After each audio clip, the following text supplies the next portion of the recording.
Hey, how are you? So I'm just starting my orders for the week. So I have some specialty cakes that are due. Nothing too fancy, a couple birthday cakes, a heart cake. Hey, how are you? So I'm just starting those for the weekend, getting them ready. So then I'll do like the final touches on them tomorrow. So I'm getting them ready so they can be nice and firm in the fridge. We normally have a busy weekend, so I like to start these as early as possible.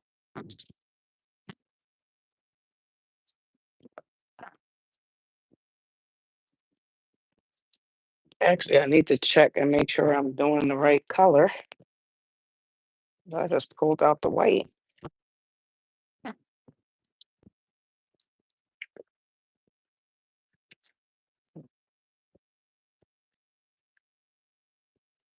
That's for the heart cake. So elegant vanilla cream, cake flavor, new blush color, vanilla cream, cake color, light blue.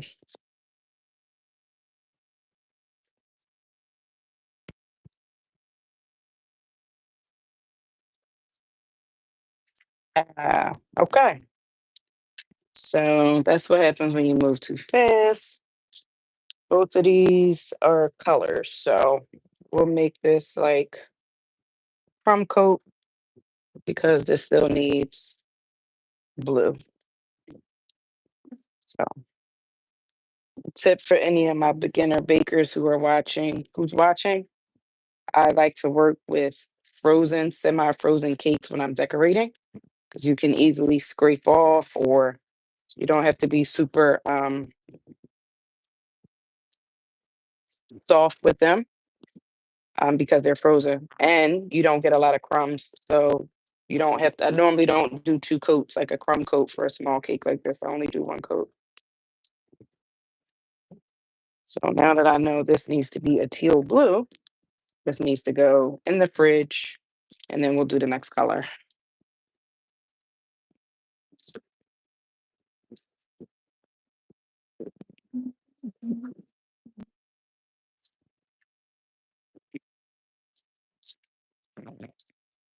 Reading is fundamental. I need to read before I start doing my cakes.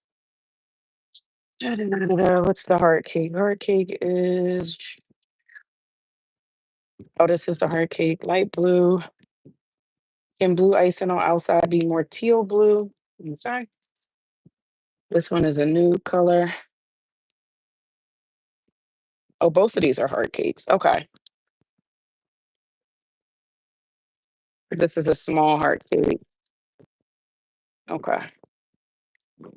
And this is a two-tier heart cake.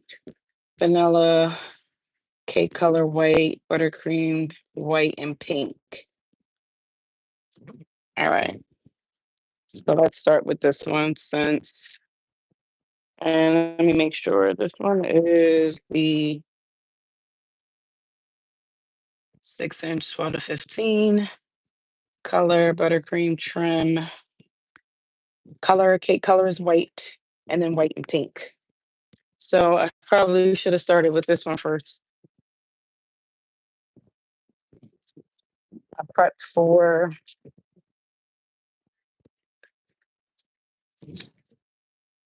3 round cakes, but I actually have 2 heart cakes, 1 round cake. Hey, Kizzy, thank you. Oh, hey, I know you see I got to put my glasses on just to read, but I don't necessarily need them.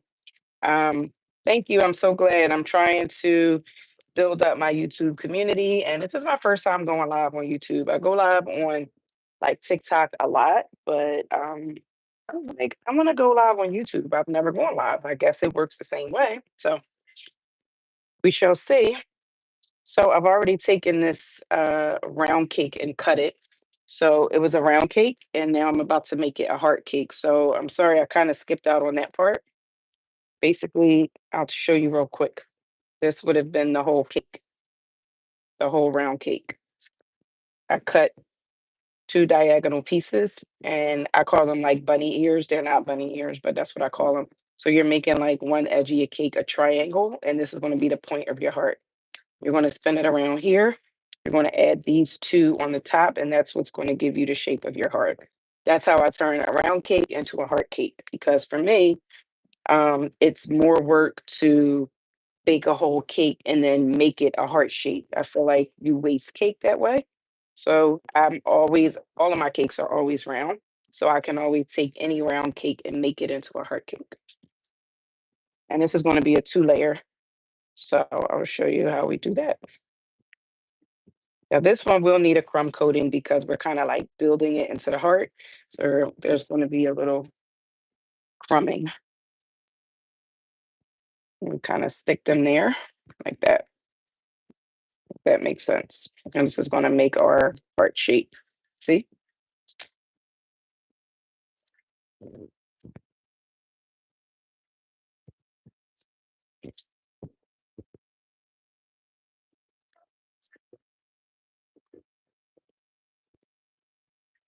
And this is going to be a 2 tier. So I've already cut 2 6 inches. This is one of our 6 inch heart cakes. I've already cut 2 6 inches in this shape. And now I'm going to do my crumb coating to kind of get the shape that I need.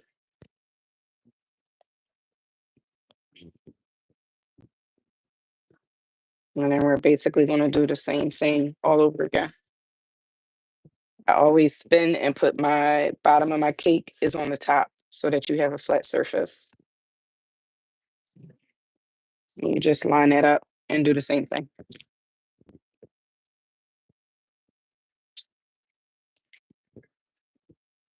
That buttercream is there to pretty much glue your, I'm calling them bunny ears. I don't know what else to call them. I don't know why I call them bunny ears.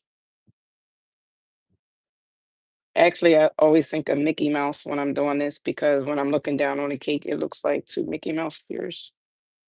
And as you can see, can you kind of see the shape of it coming together? Yeah. So once we ice and all this together, it'll make sense. But this is a great way, again, to not have to bake a whole cake. When you bake a whole cake and then use a heart template or cutter, you waste cake because then you have all of these extra ends that you don't need. And yes, you can make cake pops with those. I always find something to do with my scraps. But I mean, I don't do a whole lot of cake pops anymore. So it's like, how many cake scraps do you need? It winds up being more wasteful. Um, it winds up being more wasteful. So make sure this is lined up.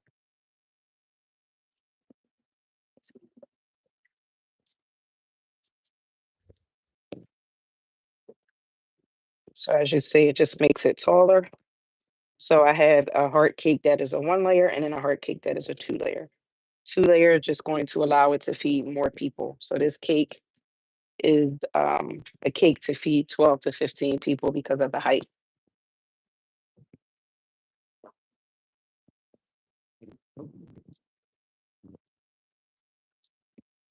I'm also going to cut a little bit of the middle out to give it a better shape, but I'll do that after it firms up.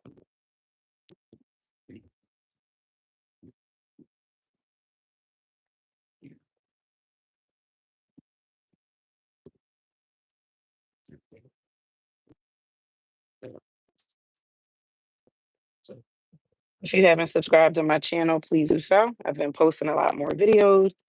I talk a lot about different business tips because with having a bakery and even starting from home, my home bakery business, there's a lot more to running a business than just making cakes. So I like to share those things with you. I do a lot of tutorials as well.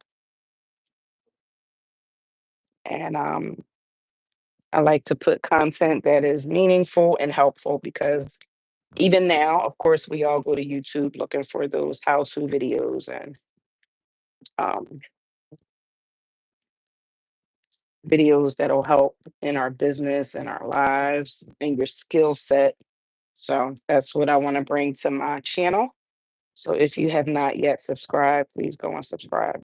So as you can see, the shape is kind of coming in together. You see my point, and this is my middle. I said I'm going to take a paring knife and cut a little bit more of my middle out, just like a little V, just to really give me a nice heart shape. Just a very little, very, very little. And this way, I don't have any waste with my cake because I took a 6 inch round cake and I turned it into a heart. So this is just our crumb coat. So we're not looking for perfection in this part. We're just looking to get the cake together. And then I'm going to pop it in the freezer so that I can finish and do that little cut before it's time to do my final coat of icing.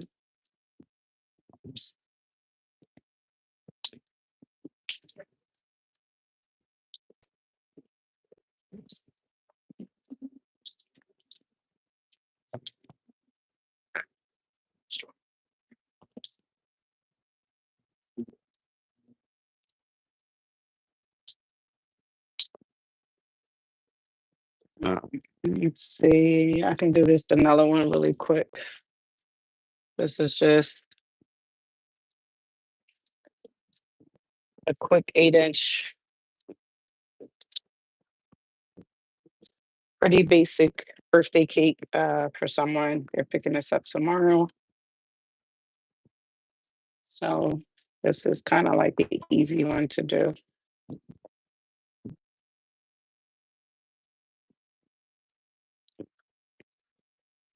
My cake has been sitting out of the freezer, so they're getting a little, they're still firm, but I really like to work with them when they're like close to frozen because I don't have to be so careful with them.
And this is just a 2-layer basic birthday cake. We bake ahead of time. As you see, I do a lot of wrapping so that they stay fresh and they stay moist. Quick tip, wrap your cakes while they're still a little warm. That'll hold in the moistness. Also, I flip my cake so that the bottom is the top, and this will help to give you that flat top that we want on our cakes.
You always want to put more icing on than you need, and then you're scraping it off. This is going to help you to not drag against your cake and make crumbs so that you don't have to do um, multiple layers of buttercream. So a lot of videos you'll see people do a crumb coating like I did on a heart cake. And that is great, especially when you're first beginning.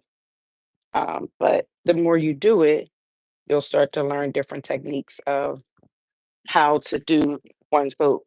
Now, it also depends on the style of cake. This is what I call just like a basic birthday cake. I could literally do this in like 10 minutes. Um, but if I'm doing kind of like a custom cake, if I was doing a wedding cake, if I was doing a cake that needed a lot of decoration, I may do maybe two. So, but for some of my more basic cakes, I've gotten whereas though I only need to do one coat. And working with a frozen cake. Because if you work with a soft cake, you won't be able to do that. Your cake is going to be sliding all around. And also, if your cake is soft, you're going to get crumbs. Um, so you're also not going to be able to do that one coat because it's just going to be a mess.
Whipped cream consistency, I think it depends. So,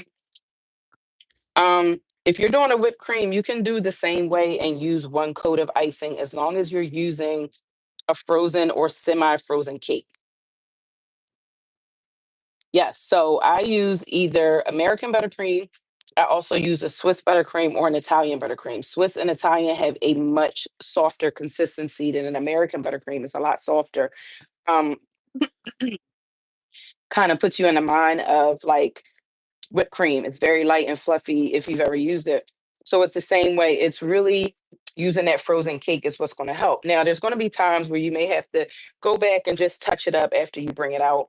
But if you use that frozen cake and you put more icing on than you need, and then you're scraping off the excess, you'll get to the point where you are able to only do one coat of icing. So it's really not about, we use whipped cream here too, and it's about the consistency of your whipped cream. If you're making it nice and thick and firm, like a firm whipped cream, like a pipeable whipped cream, then yes. If it's like super soft, then I don't know if you can get around doing multiple layers. You may have to like pop it in the freezer and bring it back out. But I notice what helps me the most is using frozen cakes. So even if I'm doing my cake the next day, like this cake was just baked, I think yesterday was today. It's the day the sixth or the what's today? I don't know what today is, but this cake was just baked, I think the fourth. So just a couple days ago. Even if I bake my cakes the day before, I bake them, I wrap them, and I freeze them. And then I pull them out the next day and I ice them. I never bake a cake, I mean, icing a cake right from the oven or at room temp or the same day. I don't do that. Because it takes longer, number one, because when you're dealing with a soft cake or room temperature cake, it's going to.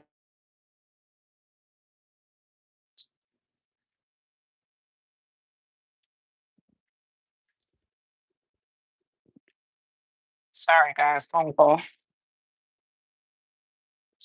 So anyway, what I was saying is like I never deal with this cake just came out of the freezer. So I'm carving it like it came out the freezer, but as you can see, Again, I don't have to be super gentle. I can be a little rough with the cake, and this helps in the icing process. So I'm just leveling it a little bit now because I have a little bit too much of a dome.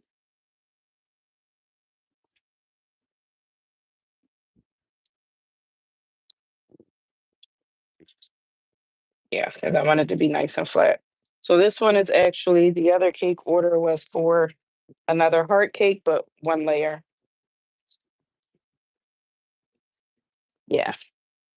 So same process as far as cutting it, but just one layer. And this one needs a teal color. So this one I will also put 2 layers of icing on. I don't know if you're still here, Nicole, but my heart cakes, I cut them into the shape that I need them to be. So I start with my round cakes because I bake all of my cakes round. So it's a lot easier to take a round cake and make it a heart cake for me than to bake a larger cake and then use a template or a cutter. Then you have a lot of waste. So I'm going to take this round cake and I try to find the middle. Okay. So you can use a measuring tool to kind of find the mid of your cake. I'm going to kind of eyeball it though. And I cut it on a diagonal. So I'm going to find the middle to here and I'm going to cut a diagonal. This is where the point, remember, I'm dealing with a frozen cake. So that's why I am sawing, which for me is better. As you see, you don't have a lot of crying. And I do the same thing on the other side. I'll do a little score, put that to the side. And this is where the point of our heart cake is going to be. Let me turn this around so that I can get a good view of what I'm doing. Okay. So now you see this is the point of my heart. And then this is going to be the top. I'm going to pull this down a little bit. Put a little bit of buttercream on my board that helps your cake to kind of stick. And especially when it's frozen, it'll kind of freeze right there. So now we're going to glue those pieces that we cut off back onto the top. And that's what's going to give us our heart. Hey. So you see this? We're going to put that piece on that side. We're going to put this piece on this side. And if you can see, this is what's giving us our heart. Can you see that? See? So this, you absolutely need more than one coat of icing because we've cut it and shaved it and carved it. And now we want to kind of like glue it together almost. We're using our buttercream as like our glue. And it's just like buttercream in between, like having it in between layers. That's all. So we're using it as a glue and as a layer. So in this case, we're absolutely going to do 2 layers. So I'm just going to do a light layer to kind of start forming my heart how I need it to be. And this is very quick once you get the hang of it. So you can turn any round cake if a customer calls and says, "Hey, I want a heart cake." You don't have to bake a heart cake. You can take your same round cake and make it a heart. That's why I started doing it. Especially when I was an at-home baker, people would call, "Can I get a heart cake for this weekend?" And I'm like, "Oh my God." Or around Valentine's Day or when heart cakes were like super duper popular and people were ordering them back to back, heart cake pans are like more expensive than round cake pans. I'm sure you know this. So I refused to buy multiple heart pans. I'm like, I'm not doing it. They were too expensive. So I went right to YouTube University, like we are now, and I'm like, how do you make a heart cake? Because I know people aren't buying all of these heart pans. And that's where I got it from. So I learned this from YouTube. And now, if you didn't know, now I'm showing you. And I'm going to do a whole tutorial on this and make a video of it because I think it's a really neat trick that a lot of people still don't know. Um, and again, I'm all about saving, working smarter, not harder. So saving us time, but still making us money and not having a lot of waste. I hate waste. And yes, you can take your scraps and make them cake pops. That's what I use my scraps for. So if you are a cake baker, you should definitely be making cake pops. And I'll show you like all of these are my cake tops, cake toppers that I just cut off. all of these here. I put them to the side, I wrap them up, and I use those for cake pops. So when I was an at-home baker, sometimes though, it's like I'm not getting orders for cake pops all the time. So I wind up still throwing them in the trash sometimes because it was just too many. Um, the good thing about being at a bakery is that I can always put things out for sale just as a special.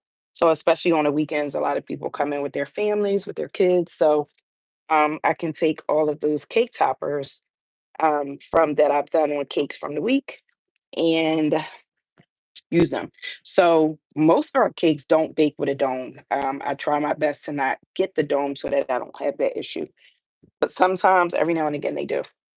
How do I get my cakes to not bake with that high dome? You bake them on a lower temperature.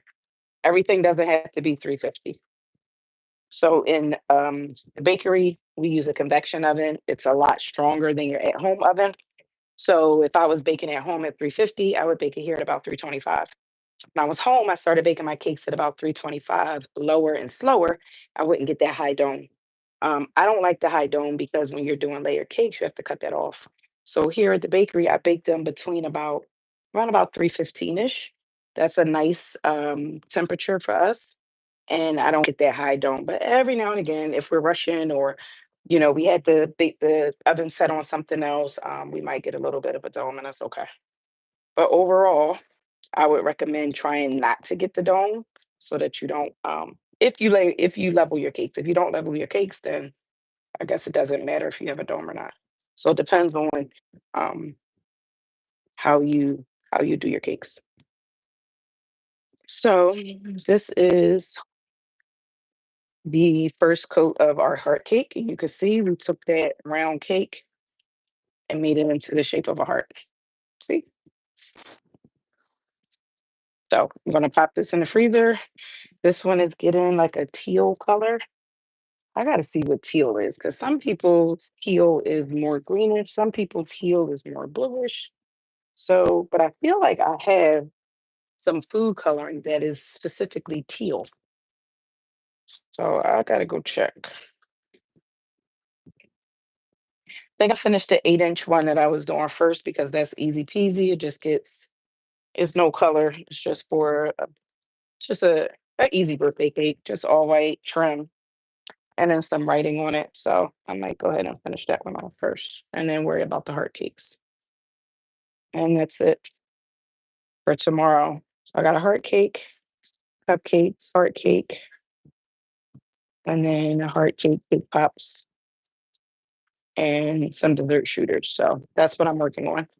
So yes, today we're closed at the bakery, but I normally we're closed Tuesdays and Wednesdays. I normally try to take Tuesdays off and work from home. I'm normally doing stuff on the computer and trying to get my bookkeeping together, things like that. Wednesday, I normally come in and do something. I really would love to dedicate Wednesdays to like my content. Today I got here a little late 'cause I had to do some shopping first, and I realized I had a few orders this week, so I'm like, it's best for me to kind of get a jump on it now. So when I come in tomorrow and it's time, Thursday kind of starts our week. Like Monday is the normal start of the week. For us, it's Thursday because we're closed. So we go Thursday, Friday, Saturday, Sunday, Monday. So Thursday, it's like slower. I can get some more things caught up. I'll come in tomorrow and finish all of these cakes that I'm doing today for Thursday and Friday pickup. And then Friday, Saturday, and Sunday is like nonstop.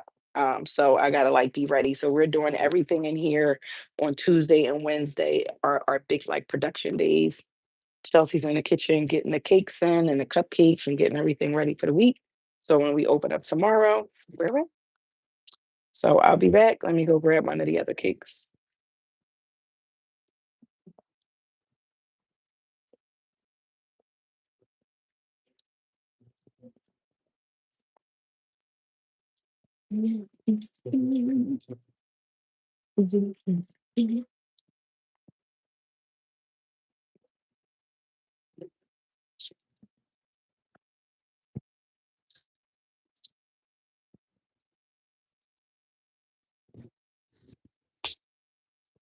This was the first one. I am gonna put a little more icing on here. See how it's a little naked in there, so it needs a little bit more, a more light coat.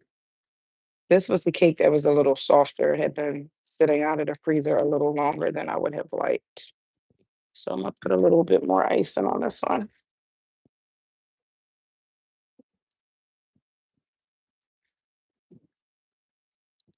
and just even out my top, smooth it out. Put a little bit more on those sides where I saw it was looking a little naked.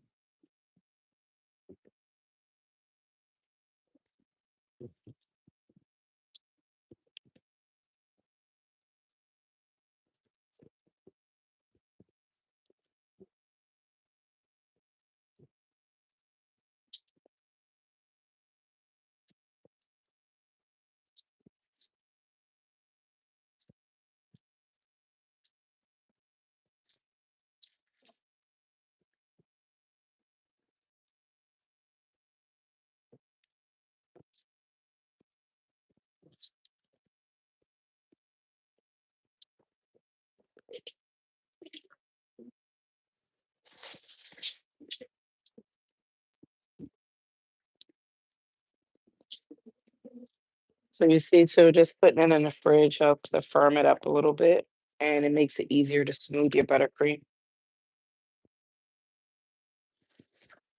The fridge is always your friend. Sometimes don't rush it. If you have to pop it in between um, takes of the cake, sometimes, especially if it's hot, it's nice and cool in here. The air is on and it's not super hot today. But sometimes you got to pop it in the fridge, even for 5 minutes. Don't let it get too soft. That's when it's harder to work with. Cakes are much easier to work with when it comes to decorating them when they are firm. All right, so we got a nice smooth top. One thing I do with the top, you see it looks a little rugged. If I pop this in the freezer and it kind of freezes around the edges, I will take a paring knife and just kind of cut my top off, and that'll help it to be nice and firm.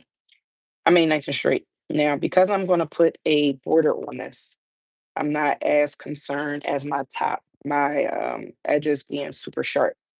If this was going to be a layer cake, and you want those super crisp, sharp edges, then I would cut it. But I'm going to put a border around this to fancy it up a little bit. So I'm just going to bring those in. And my edges still look pretty good. I'm not mad at those edges. Not at all. So really, I can pop this. Sometimes I'll pop it in the freezer, let it get nice and firm, completely wrap it in plastic, and then tomorrow when I come in, the only thing I got to do is put my trim, put my happy birthday, and it's good to go. So depending on how much I get done a day, I might do it today, or I'll probably do it in the morning because this is due tomorrow.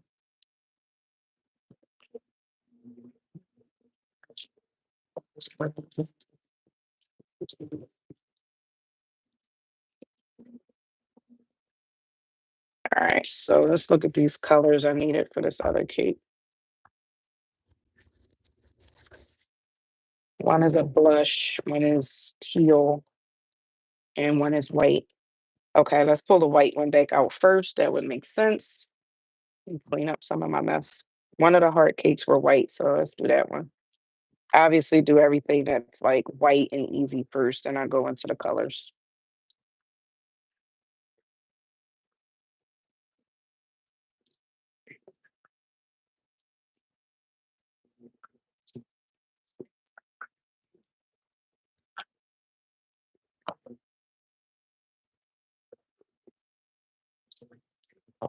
Up a little bit.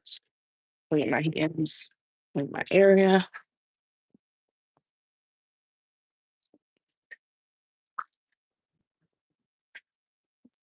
and then I will be right back with our first heart cake. If you were watching, that is, we did the same thing that we just did with this one, but it was a two-layer. So same thing, but two-layer. Um, I'll be back.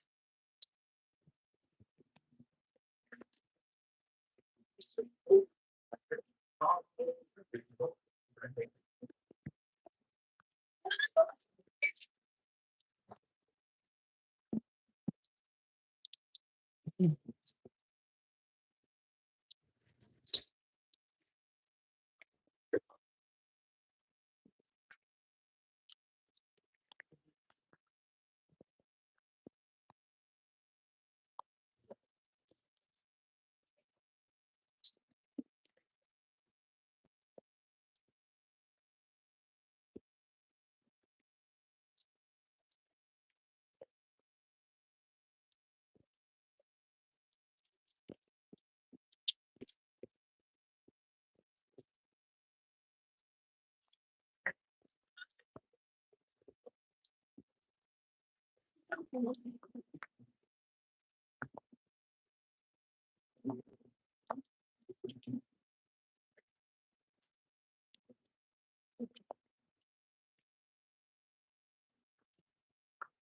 guys, so this is our taller 6 inch, our 2 layer 6 inch heart cake. Let me double check that this is white. All right. 6 inch cake, 12 to 15 flavor. Vanilla, cake color, white, buttercream trim, white and pink. Gold birthday topper. Okay. So this one is all white and then white and pink trim. So this will be fairly easy to do. We'll go ahead and do the all white today. I'll let it get nice and firm, cover it overnight, and then I'll start doing my trim tomorrow. When I do heart cakes or anything that's like requires a lot of trim, like these vintage style cakes, I like my buttercream to be super firm because you don't want to drag the icing. So cake decorating takes time and it takes steps. There are certain cakes I can do in a day, like that birthday cake, the one I just did. If somebody walked in, I could do that in 20 minutes. But something like a heart cake, that's why I have difference. There's a difference between like what we call our stock cakes and what we call like our custom cakes. Our custom cakes, you order them, it's the color you want, it's the flavor you want, it's the style you want. We put a little bit more time into that versus our stock cakes. Still gonna taste great, it's still gonna look nice, but these are cakes we do every day, so I could literally do it with my eyes closed. So let's get to this one. I'm gonna cut a little bit of this middle out just to give it a better, I don't know what we call it, the curve for the heart. Because remember, we kind of made this heart. So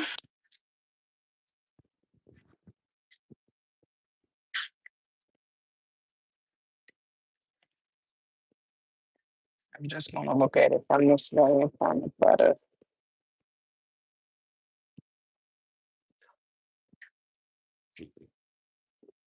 So I'm just cutting out like a little V, and I'll show you guys in a second.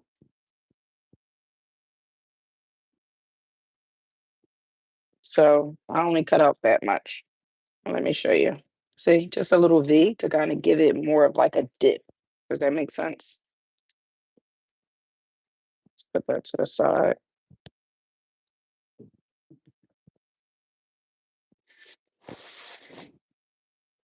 Anytime you are carving or cutting into your cake, you want to make sure that it's super chilled and firm, okay? You don't want to do this in a soft cake. You're just going to make a mess.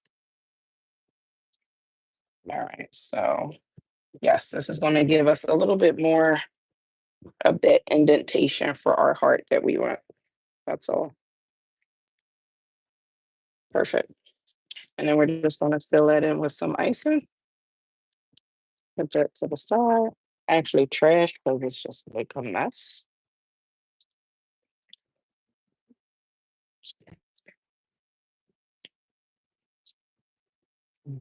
Clean hands. All right, let's get it.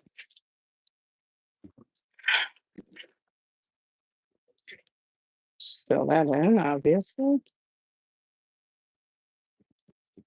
Heart cake, sometime I got to do like 2 or 3 coats of icing because it's like you really got to get those nice cuts, especially at the tip where you have your point. So obviously, the most one of the most important parts of the heart cake is the shape of it.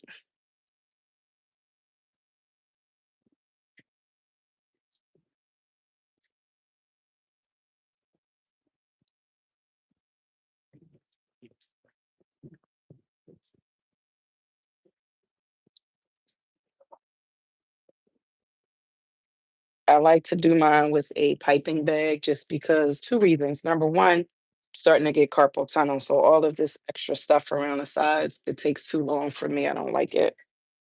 And also, this is another way that I don't, when you're not dragging the buttercream, um, you don't create a bunch of crumbs on your cake.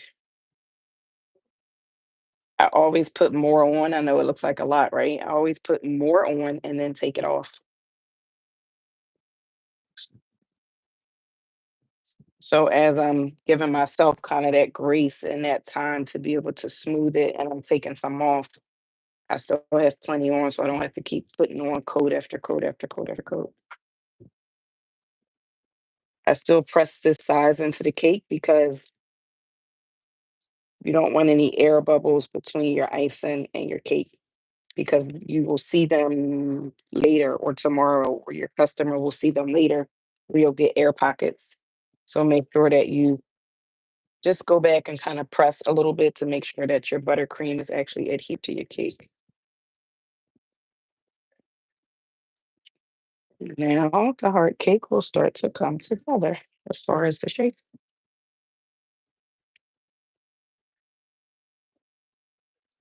Another thing I do with my heart cakes, let me show you, like this is my point.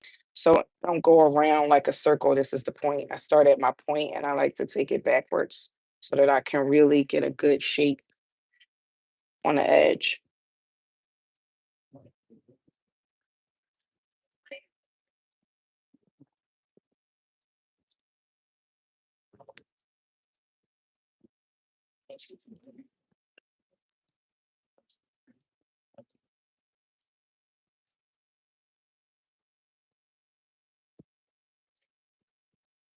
Sorry, trying to move it over, give you guys a better angle.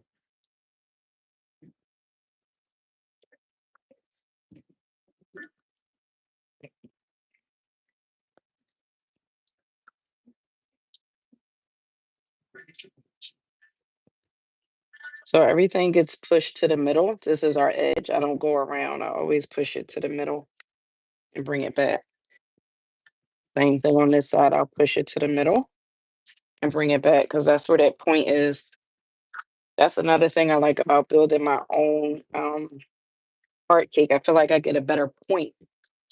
The heart pans, I feel like the heart is like rounded at the bottom of it. And I don't really like that. I like the point.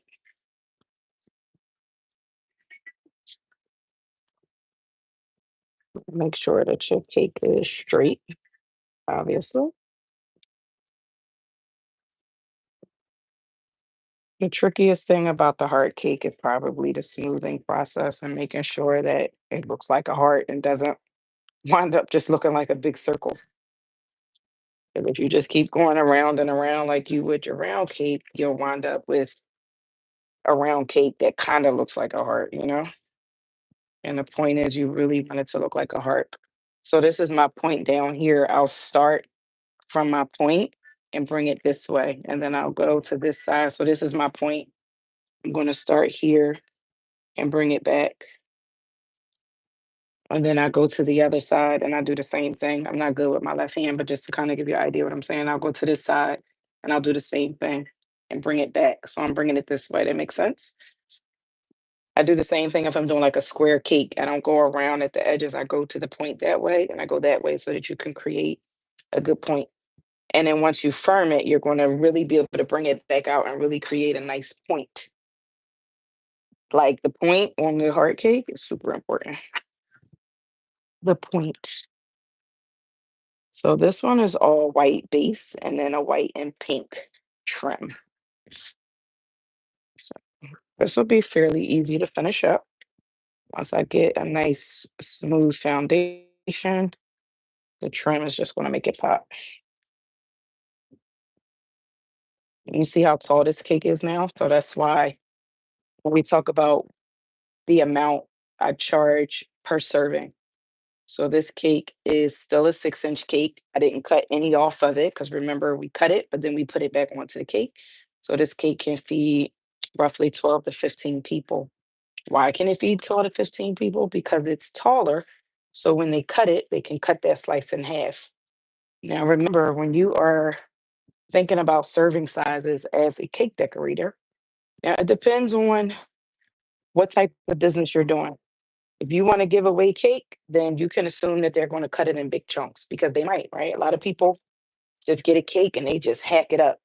But you have to charge per serving. So per serving, technically, is a 1-inch slice of cake. 1 inch is from your fingertip. If you go to a wedding, you're going to get a 1-inch slice of cake because they're charging per serving, right? You're not going to get a big chunk of cake like you're at the family reunion. That's not what this is. So if you want to make family reunion cakes, then you go ahead and give away cake based on that. But this would be for a 1 inch serving size to feed 12 to 15 people. And obviously, you're telling people, you're showing people the sizes. You're not doing something wrong. You're actually letting them know. And I tell them that this is based on 1 inch serving sizes. So I always let them know if you want to have more cake, you can either get a larger cake or you can add cupcakes on the side. You know what I mean? Something like that.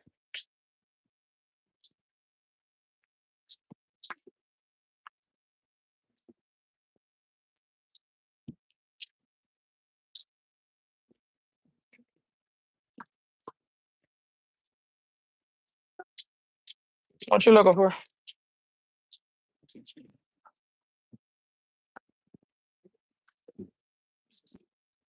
Remember, I talked about fridging your cakes in between. If you see that you just keep scraping and scraping and scraping and you're not really getting that shape you want, go ahead and pop it in the refrigerator. Let it firm up a little bit and then come back to it, and it'll be easier to shape or to scrape rather. Because if you scrape too much while it's soft, you're just going to wind up scraping off all of your buttercream.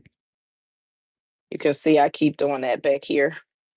So I'm going to go ahead and pop this in the freezer for like 5 minutes, let it firm a little bit, and then I'll add a little bit more back here.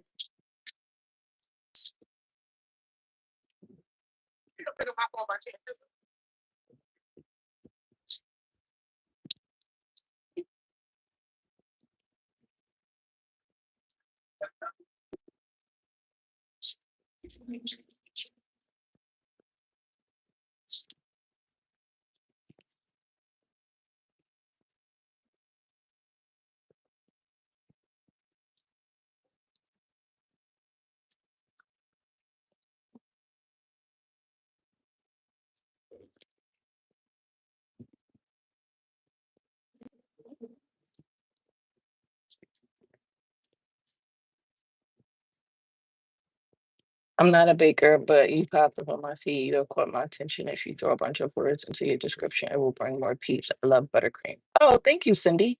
This is my first time going live, so I don't really. I go live on TikTok. I guess it works the same. Um, so I'll remember that. I don't know how to go back and do it right now, but I do want to start um, going live more often. So thank you. I will do that. So I guess is that I've never even seen lives pop up when I'm on YouTube. So I don't even know how it works, but I appreciate the tip. Thank you. And I will definitely do that when I go live tomorrow. All right. I'm going to pop this in the freezer, let it firm a little bit because we still have to kind of fill this in the back where it's still showing a little naked. Here we're looking good. See our heart shaping up well. And then once this firms up, I can really get a nice, good, sharp edge right there.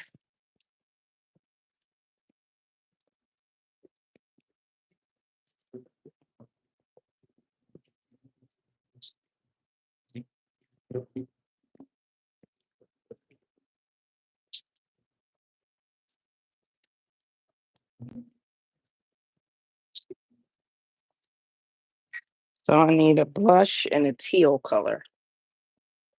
So blush is just like a light pink.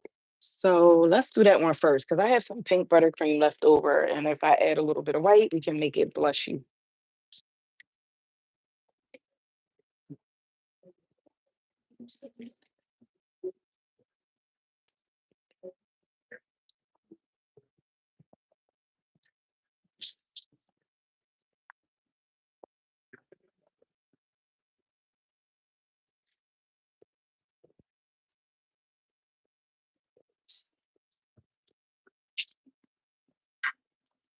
So I found the name of the boat.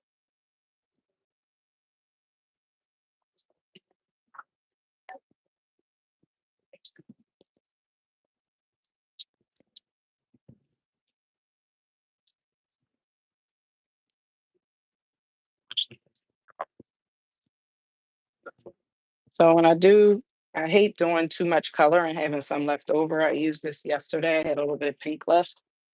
So we're going to turn this into blush because blush is really just a really light pink. I'm going to add more white to this to make it more rose like.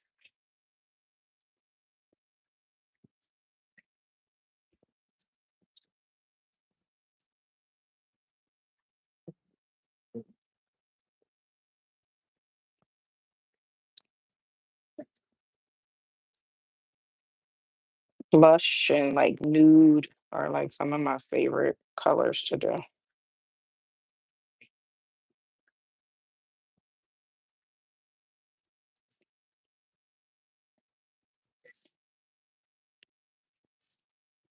So I remember, so the customer came in and ordered this, and she did show me the invitation, and it was, I would say, more nudish than blush. It was kind of like champagne-ish.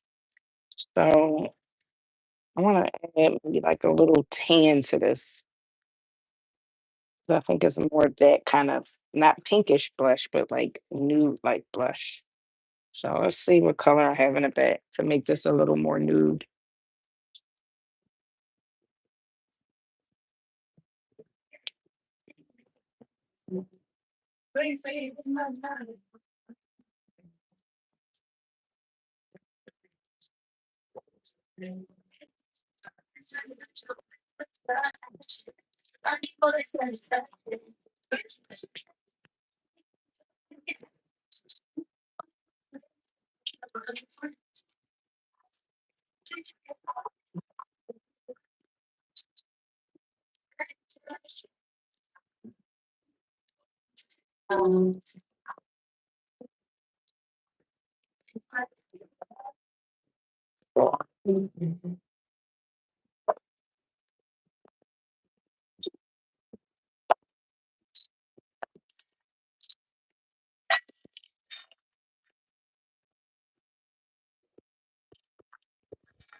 I'm gonna go with a drop of brown to darken it a little bit because it is blush, but the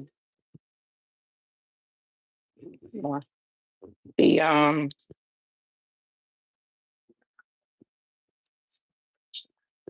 invitation that she showed me was very much. I don't want to put a lot. I don't know why this isn't coming out. I'm gonna mess up. Let me use a straw and get a little bit of this out. I'm about to put too much in there and then be mad.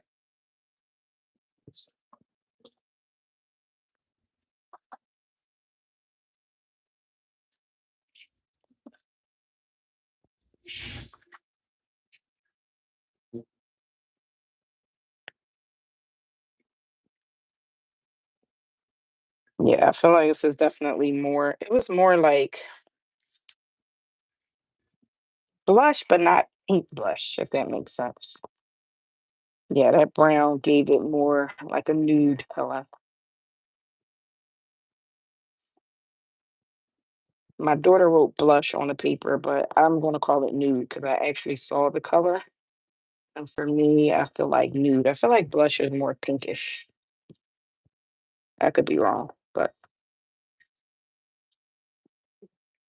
my cake, my bakery, my rules. All right.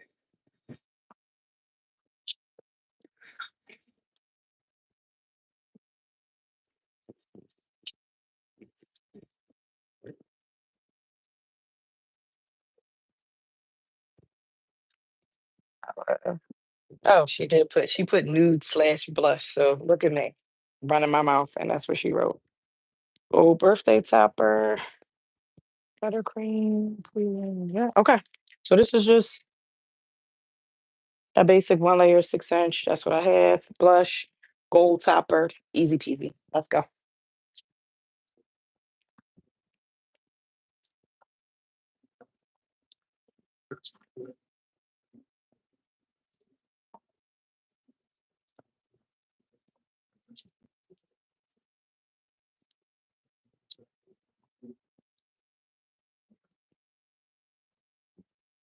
Did I ice in it?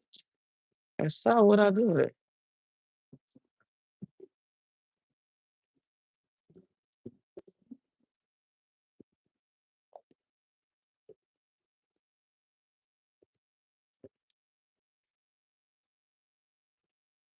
I did do a round cake. What did I do?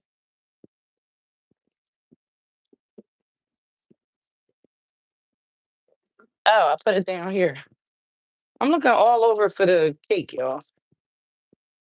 I didn't put things in too many different refrigerators. It was right here.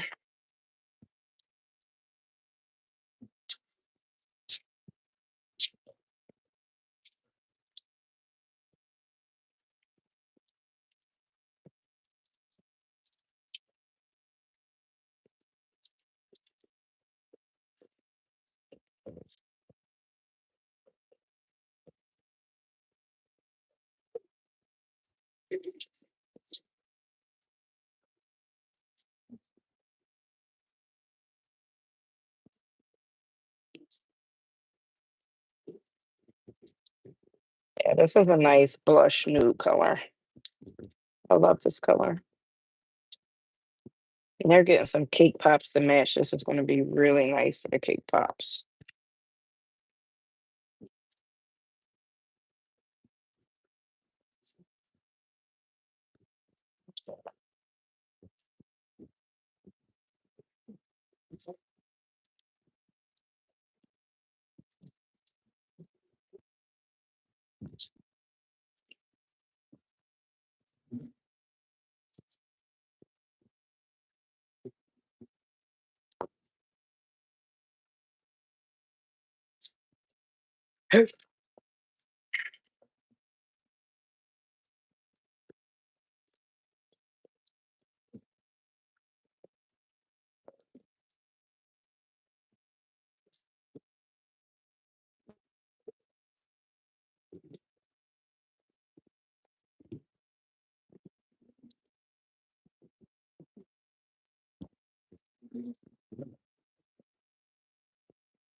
This is such a pretty color.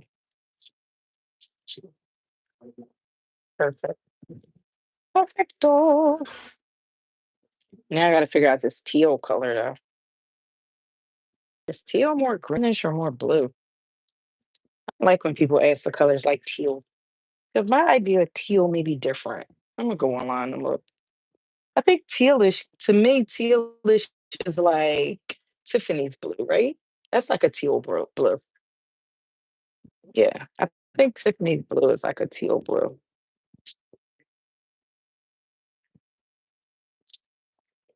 Mm. Yes, indeed. My cake's my theory, my rules.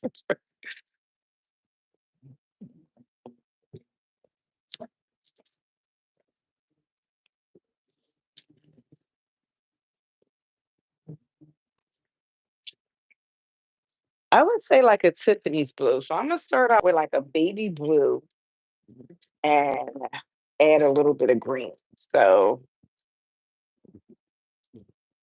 did I mention that a lot of things with baking, well, not baking, but especially cake decorating, sometimes it's trial and error.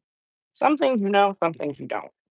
How to make teal is not my specialty, but we about to figure it out. I had a teal. I know I had a, so I would think this is like a teal. It says teal, like Tiffany's blue. So I would think blue and maybe a touch of green. Let's ask ChatGPT. What two colors make teal? I know for sure it's blue. It definitely wouldn't be yellow. That's going to give it too much like a bright green. I'm gonna say blue and like a tad bit of green.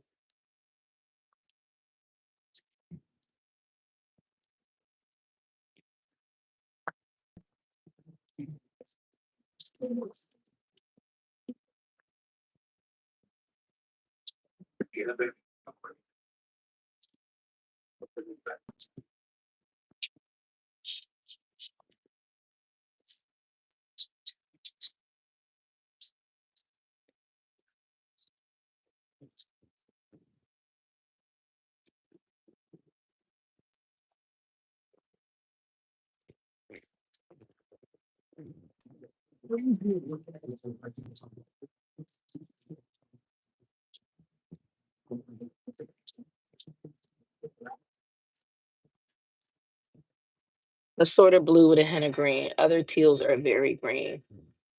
Egg blue has been called the Tiffany. Oh, egg blue. Okay. Yeah, I had a Tiffany's blue before. Like that was the name of the food coloring, Tiffany's blue. But I used it on the Tiffany's cake. So I like to just order the color sometime when it's like a funky color and then adjust it from there if I need to. But this was like at least like yesterday. This was kind of like a quick order. So we're about to figure it out. I need a different bowl so we can make this Tiffany's blue.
All right, let's see what we got.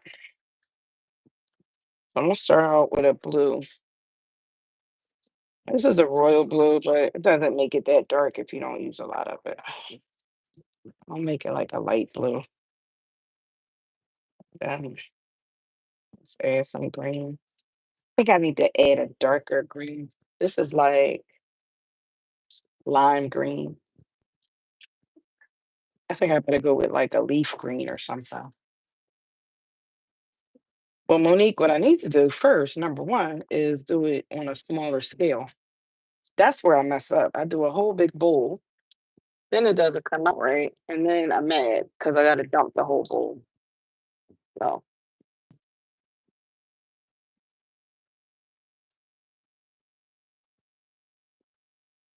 yeah, let's do a test run. That makes more sense. I'll do it with a little bit of, I don't even that much because I do. I always put gloves on because my color bottles are. I don't care how much I wipe these things down; they just always are a mess. No, no, no, no. Look, it's a lot of green. No, no, no, no, no, no, no, no, no. Yeah, that turned green. I probably put too much blue. Let me go with a darker green. What's Cindy say? It's a lot. Yeah,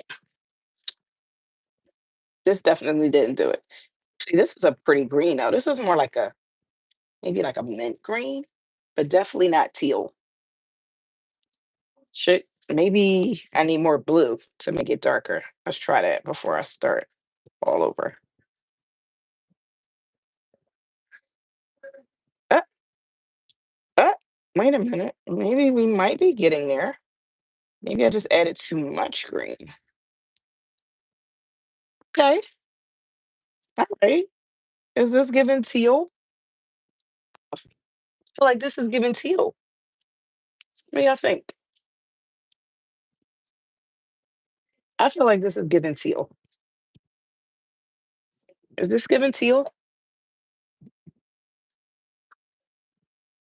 Okay. Thank you. I think it's giving teal. So I think I put too much green. Okay. See, Monique, we just needed to slow down, take your time. So let's add this to our big batch. Okay. I think that's giving teal. I think I definitely just let's put that into the blue. That might be enough to do what we needed to do. I just bust around.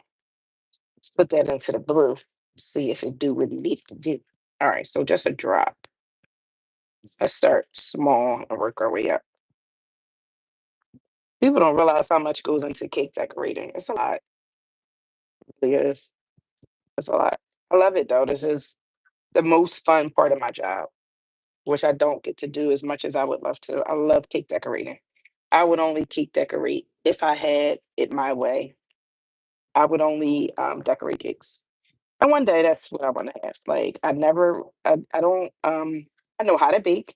I enjoy baking when I'm making something new, like a new recipe or something. But then once I get it down packed, um, I want to create something different. So that's what it is. I like to create.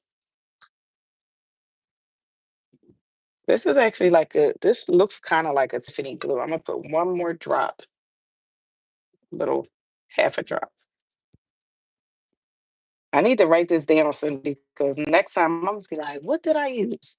I used royal blue and neon green. And I'm using Chef Master for anyone who's wondering. I like Chef Master food coloring. Um, I just responded to my candy apple video because they were like, oh, when you put that much color in, it makes the sugar thick. And I'm saying, but I just put that much and it didn't make my sugar thick. So I like this food coloring. It depends on the brand of food coloring you're using. All food coloring is not created equal. Refer to chat. Cindy, are you like a live YouTube guru? Thank you. All I gotta do is go back and refer to chat. I love this. Thank you. Look at that. You're not a baker. I'm not a YouTuber, but we're teaching each other something here. And I love it. I absolutely love it. So I could refer to chat and then go back to this, put more words in my description to bring in more people. Thank you. Thank you. Thank you. Thank you.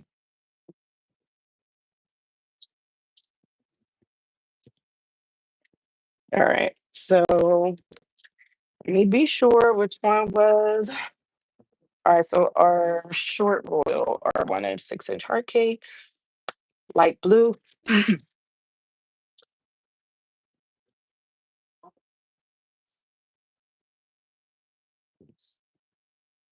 All right. This was the one that we wanted teal blue. Yes. So the 1 layer heart cake is the teal blue cake. All right.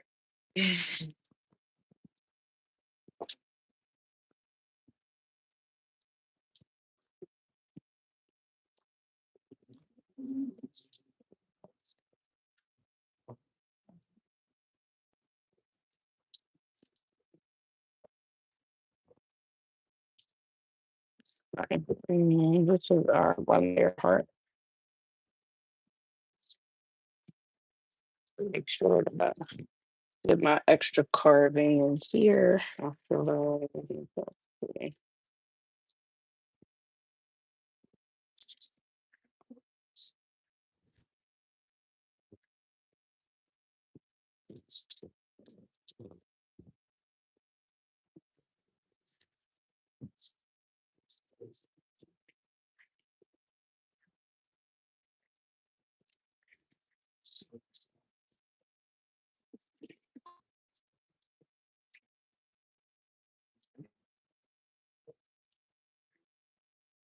Oh, this came out so pretty. Look at that. Nice color. Perfect teal. We went royal blue with a little neon green. Perfect teal. This might be better than the Tiffany's blue that I bought that was so expensive. I love it. This is a beautiful color. Thanks for walking me through that, Cindy. This actually came out really nice. I'm very happy with this color. Who would have thought? Royal blue and neon green because I have multiple greens. I think I have like a leaf green, a neon green, and I have a hunter green. Because darker colors are so hard to make. So I like to get it as close to the color as possible so I don't have to add so much food coloring. Another trick is when I am doing dark colored cakes, because there's really no way of getting around having to add a lot of color. And when the more food coloring you add, the more of that bitter taste you get. So what I would do in that sense, like if I'm doing like a black cake, I'll do maybe 2 layers of white and then do a very thin layer of the black on the outside. So you'll have the least amount of black icing, but more for the color. But you won't get so much of that bitter taste and have black teeth in the whole party. And I always give my customers that disclaimer that black color, black food coloring, dark blue food coloring, it's staining. Is again, it's really no way of getting around it. It's edible and it's food coloring, but it's staining.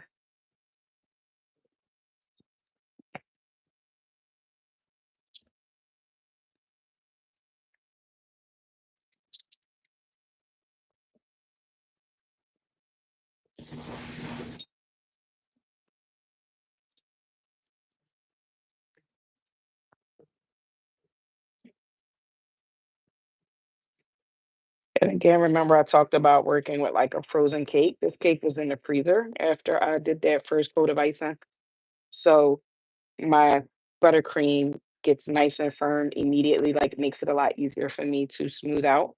So I don't have to do multiple layers of buttercream. This will be the only layer of buttercream I'll have to do. Now I'll pop it in the freezer just to firm this up so then I can do my trim. Huh? What?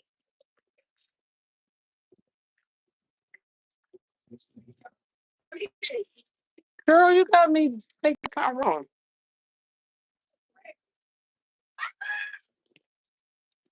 I told her in there screaming. She on FaceTime now.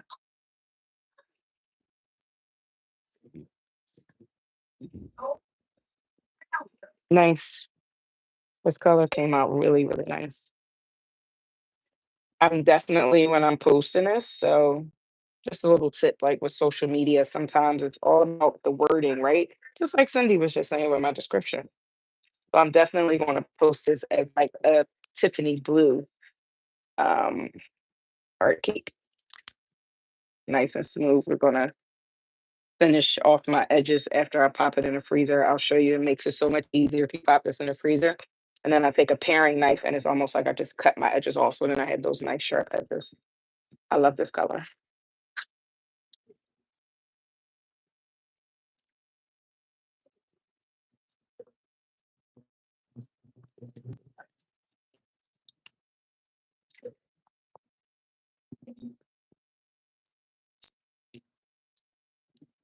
All right. And we have just enough left to do her trimming for that cake. And I love to do like color on color. I think it's like so classy. I don't like to do like a bunch of different colors. maybe use this color and maybe lighten it up a little bit or darken it up a little bit for the trim is nice too. But I wouldn't like pop a yellow or a pink. Like those all monotone cakes are really nice. So that's how we're going to keep this classy, classic, simple, and nice. All right, y'all. So we just about done our cake. So let me see. I gotta look at my text messages. The white cake for tomorrow. I can finish that up real quick because that's easy. He wanted happy birthday something. I hate writing on cakes, but that's part of the process. And it's for a guy, so maybe I can color up some of this blue a little darker and write my happy birthday in that for the trim of this cake. And maybe put a little bit of that blue. Yeah, just to give it a little shop or something. Uh, I make cakes for this. He's actually a friend of mine, but he's a business owner as well. And like all of his, they have like a birthday club, and they're all business owners. So always calling me like, "Can I get a cake at 7 o'clock in the morning?" I don't open till 11, but I'm here at 4 or 5, and he knows that. So anyway, they do birthday breakfasts, which I thought is amazing because as business owners, a lot of times we don't have time to make it to the party. Like we can never make it to the party. We can never get there by 5 or by 6. So because they're all business owners and they're busy throughout the day, their birthday club is like a breakfast. So they do their birthday party at 7 a.m. and they all meet somewhere for breakfast. Everybody in the group and they have their birthday celebration and they have the cake and they do a breakfast and it's just like their birthday club with guys and they're all business owners and I think it's pretty cool. So and he does pay a little extra to pick up early. So I mean, keep ordering the cakes. Look at this. I got icing all up on my jib. It's washable. Yes, breakfast birthdays. I love it, right? Me too. I'm actually going to like use the idea somehow to promote something for the business. Um, so cinnamon rolls are big right now at our bakery. So I'm definitely going to think of a way to piggyback off of that. Like maybe like a breakfast combo like birthday breakfast or birthday brunch or something like that. People like brunches too. Ladies like brunches, but I'm surprised because they're a group of guys that they do it. And they've been doing it for years, so I think it's like really, really like it's great. It's dope.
Fancy smancy donuts are I know, Cindy. I'm always looking at what's hot everywhere, right? And I see the fancy smancy donuts in in North Carolina and in like a lot of like southern places. New York has them a lot too.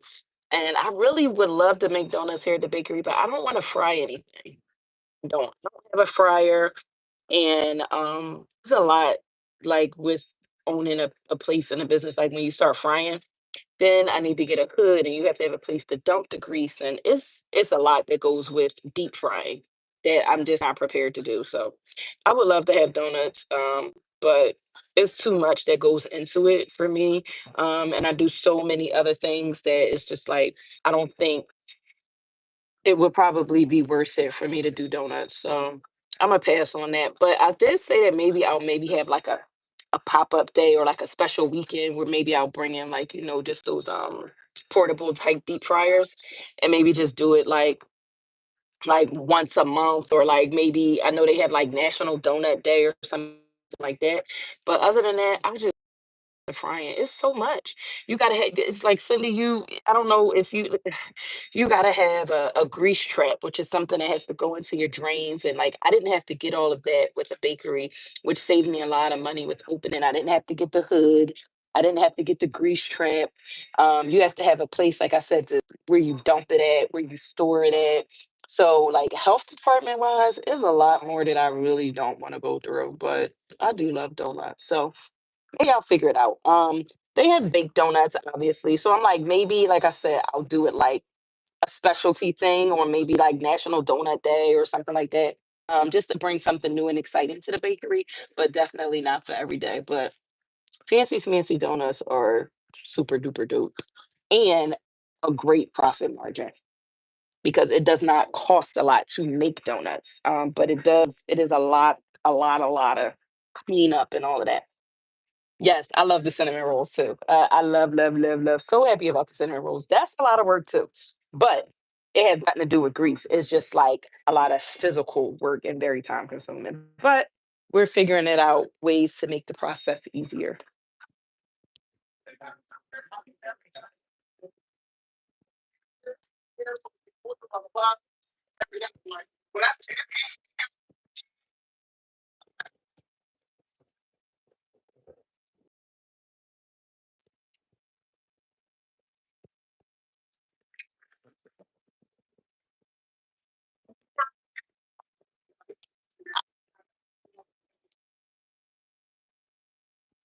I'm scared to go get waxed, man. I gotta go get a wax. I'm so scared. Yeah.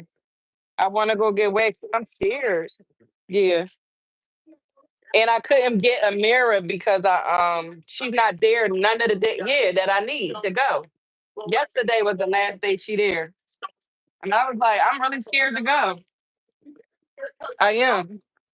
Yeah. All right. So we're gonna write happy birthday on this cake. Another thing that I dislike doing, I hate saying hate, but I really dislike writing on cakes. I just I don't like it. Nope, don't like it. Hate writing on cakes. But I used to get away from writing on cakes. Like when I was a at home baker, I never wrote on cakes. I only did like um custom cake toppers. If you wanted like your name, you had to get a custom cake topper. But working at a bakery is like you gotta conform a little bit, right? So it's like people come in, they want a last minute cake and they want something written on it. And I have like a Cricut machine so I can do the custom toppers. But again, that's something that's time consuming. And I don't always have time, like when I was at home, to sit and do like a custom topper. So don't think I'm horrible at it. I just don't think I'm the best at it. Like I get like I gotta really take my time to do it. So it is what it is. But I'm gonna use a little bit of this teal and make it a little bit darker since it's for a guy cake. Put a little bit more blue in it and write the happy birthday. I think it's happy birthday. I gotta look at my text messages. This one is on my text. It's not on my order form. So you see how we use what we have, guys? We're not wasting.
To wash off my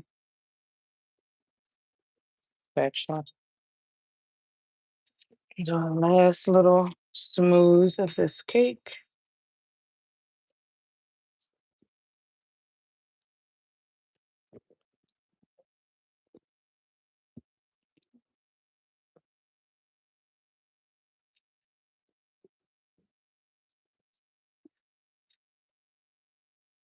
I got to put my tape on it, so my board is sliding around.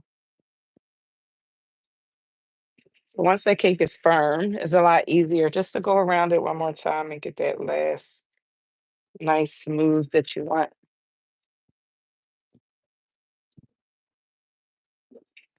And you can do the hot knife trick. They call it like a hot knife, or that's why I like to use a metal scraper. I don't feel like I really need to do this because it's not like a lot of smoothing. I did most of the smoothing before I put it in the fridge, but you could run your stainless steel scraper underneath hot water. And it's almost like it's like melting that buttercream to give it like that nice smoothness around if you need to. But we did a good job at the smoothing, so I don't need to take that extra step. Sometimes you got to do it to get it like super duper smooth. All right, so we're going to do our writing first. I always write first so I can try to center it and then do your trim and your border around that. Because if you do your border first, then you're like trying to not mess it up. So it's easier to write first. All right, hold a sec. I got to look at my messages and see what it says. All right, so it just needs to say Scott and Son. Um, Again, I think he wanted me to try to put a little house on it, but I don't feel like trying to draw no house. Like he asking too much for a last minute key. So there we have it. We're just gonna write Scott and Son, which is super easy. And I can do that in print with my this. I think they have a realty company. Let me see, Scott and Son. It can be all in one or Scott and Son. I'll do Scott and Son since it's a bigger cake.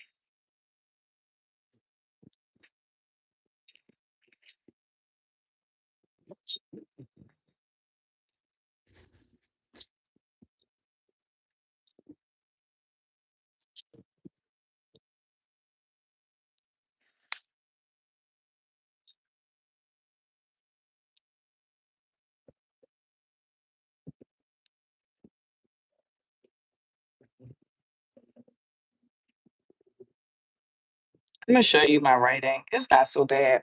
I just don't love writing. I don't know why.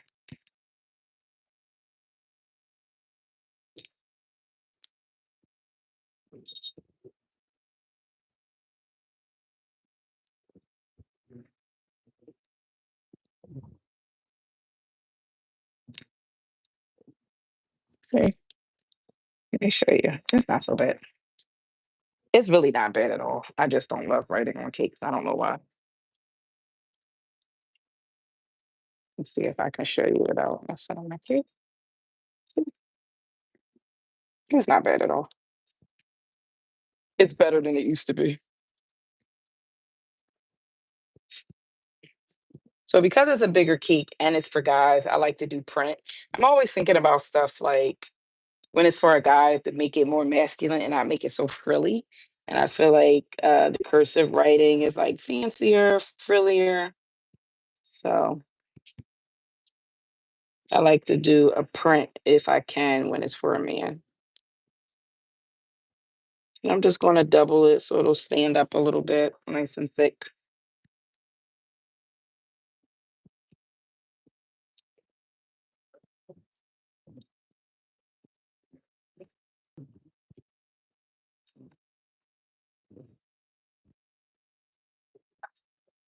There we go. Scott and Son. So I guess it's not in sons. Must be one son. All right. I need another tip for my trim. And then this cake is done. I'll add a little blue at the end just to tie it in with the writing. Get me a larger tip.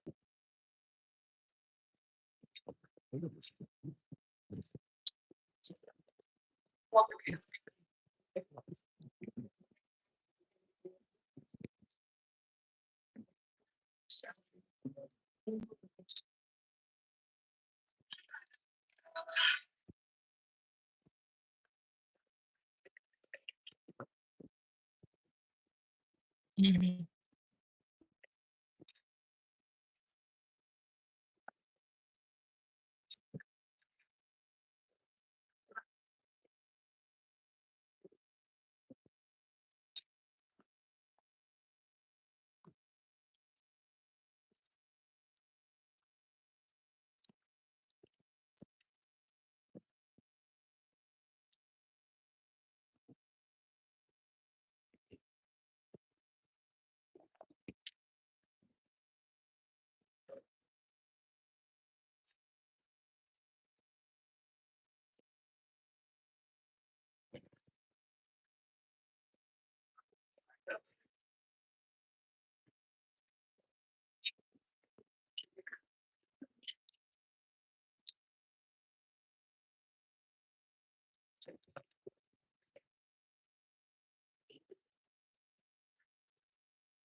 I'm just doing kind of like a S formation. I wish I could show you guys from above, but I'll show you in a sec. I wish you could go live with your Meta glasses. You can on IG, I guess, because it's Meta. I have like the Meta glasses, which are really good. Um, and I think on IG and on Facebook, you can go live with your glasses so that people can get that POV view.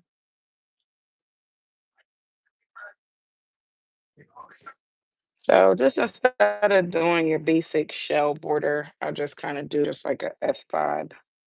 Sorry, just to show you the top of the cake. I'm gonna add a few little dots of blue into it to use this up and just to add a little color into it. Probably around the sides here, we'll do some little dots. Very simple.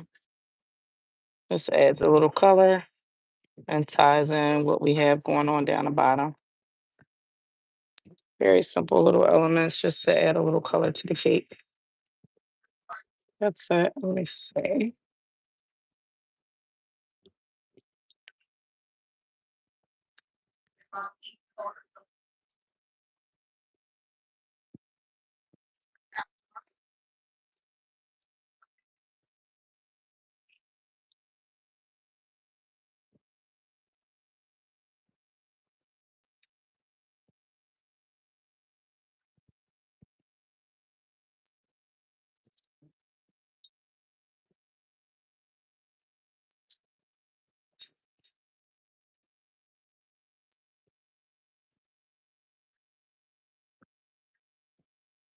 Looks like just dots around again, just to bring in the blue. And this is kind of like a do what I wish cake. He just needs a quick cake. So simple, but nice, right? And for a grown up. See if I have a little bit of colored glitter or something to put around the edges, add in a little bit more color. And this cake is ready for pickup. Let's see.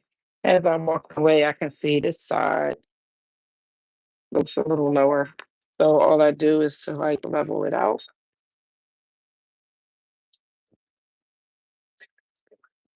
I only had that one. Nope. I was gonna add a few little extra rosettes, kind of even out that top because as I looked at it, It looks a little off. So we want to bring up the height a little bit on the side so that it'll match. There we go.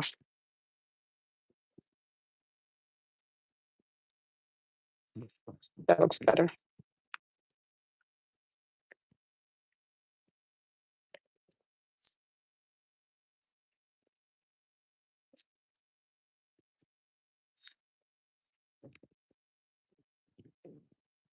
Much better.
Some little bit of sprinkles here. It's like a mix of like light blue, teal, dark blue, a little bit of gold. And again, it's just like this is how you can easily add color into a cake without having to make a whole bunch of different buttercream colors. I hate having to make a whole lot of different buttercream colors. Then you have a little bit of this and a little bit of that, and you'll have 82 containers of a little bit of this and a little bit of that. So this way we took two colors. You always want to tie your top in with your bottom. So we just put a few dots down the bottom to tie in with our few dots up the top.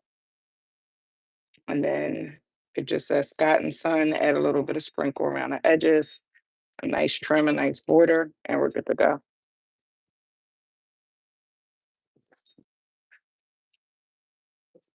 Being the perfectionist that I am, I just want to make sure that it's looking even. Bam, bam, bam. Now I think we're good.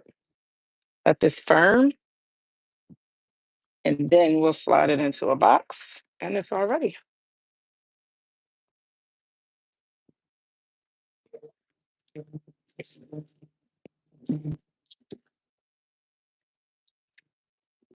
So if you're wondering, yes, all my cakes, thank you. All my cakes are normally done either the day before. I try to have them done the night before. Why do I do this? Number one, anything can go wrong with a cake, right? You can drop it on the way to the fridge. The color didn't come out right.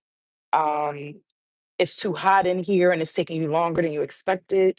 I've had some major meltdown with cakes. So I always like to have it done the night before just to give me that little bit of time that I need just in case something goes wrong or something comes up and you need time to do something else. And you really need time for that cake to firm before your customer picks it up. I have had a situation where I made a cake same day because they wanted it last minute, and I'm like, "Oh yeah, I can do it." And buttercreamed it all up, and it wasn't really firm. The buttercream hadn't set in the refrigerator long enough, and I use my buttercream from room temperature, so it's nice and soft and easy to work with. And customer got the cake, it looked fine. By the time they got it to wherever they were going, the middle of the cake started to kind of slide because that buttercream was still so soft. So it was like firm to touch on the outside, but the inside wasn't firm enough. So this is another reason why I bake ahead of time and I freeze. Those cakes need to be super set and super firm. Your buttercream needs to be super set and super firm. So it's not always about what the cake looks like when it leaves you. You have to think about this cake needs to be transported. Someone's coming to pick it up. They have to drive it somewhere. They're taking it to a party. And a lot of times the cake is sitting out for the duration of the party. So you have to know that your cake can hold up. So, especially in these summer months, I do not. I used to do it. I am not doing a last minute cake because if I send you out of here with a cake and then once you get it to where it needs to go, it's melting over looking like um what's his name from Olaf from doggone when he was melting. Now you're calling me, right, with the complaints and putting in a bad Google review. So make sure your cakes are firm. Make sure your cakes are set. Make sure your buttercream is nice and firm and that you've had time for this cake to sit in the fridge and really firm up before your customer comes and picks it up. Last minute cakes are not always worth doing. Trust me. So give yourself some time. All right. So that's one cake down. We got the blush cake. I might as well go ahead and put the trim on the blush cake. And then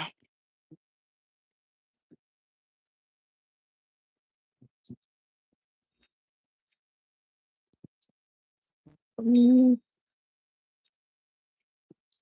I might as well put the trim on the blush cake because I have it all here and I can get everything done.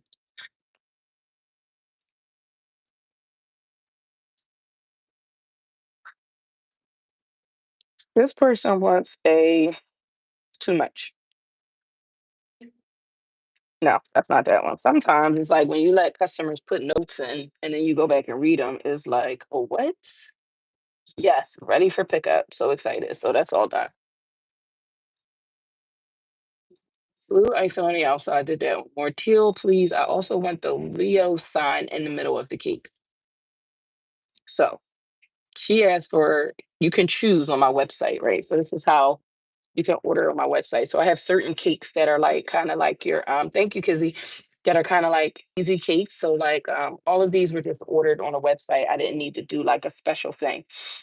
So if you are an at-home baker, I started doing this from home, building my website out. So I have what's called like an elegant express cake. So this is the blush cake that I'm making, and I just make it very simple. And I kind of this is just like a basic cake. It's going to be the same design all the time. You can choose if you want a topper. You can choose the color of your trim. You can choose the flavor of your cake, and it makes it very simple for you to just order it online. Same with hard cakes. You can order different sizes, you can order different trim, you can order different colors, but pretty much a heart cake is a heart cake unless you want something fancy, pictures or burnout or something like that. Thank you so much, Cindy. I appreciate you hanging out with me all this time. Thanks so much. Yes. Lean into the side. Yes. Freeze your cakes. Freeze your cakes. Freeze your cakes. Kizzy, like, is so important. If you missed that in the beginning, I started icing in my cakes today. I was taking them from out of the freezer and then started icing them. And then after that, I was saying that I get my cakes done the night before. So this cake will sit in the fridge overnight and firm. So number one, because I'm using all buttercream, it'll be dry to touch. It won't be sticky. It won't be hard to put in the box. Also, it will stay firm and it will stay cold for a couple hours. And that gives room for people to transport where they needed to go, or either for it to sit out. I also tell people once they pick up the cake, if they are taking it right home or they're not going to have it for a while, they're going to have the party tomorrow or something like that. I just tell them bring the cake out a couple hours ahead of time and let it come to room temp, just because cake I think is more enjoyable at room temperature than it is cold. But when it leaves you, it needs to be super cold, semi-frozen. Now, I wouldn't recommend you sending out a frozen cake only because I've messed up with that before too. If it's too hot outside, if it's too hot outside, and you pull it out from it being frozen, because I can take these cakes. So this is another thing I used to do. You can completely ice in your cake, wrap it up, and freeze it, and it can literally be for next week.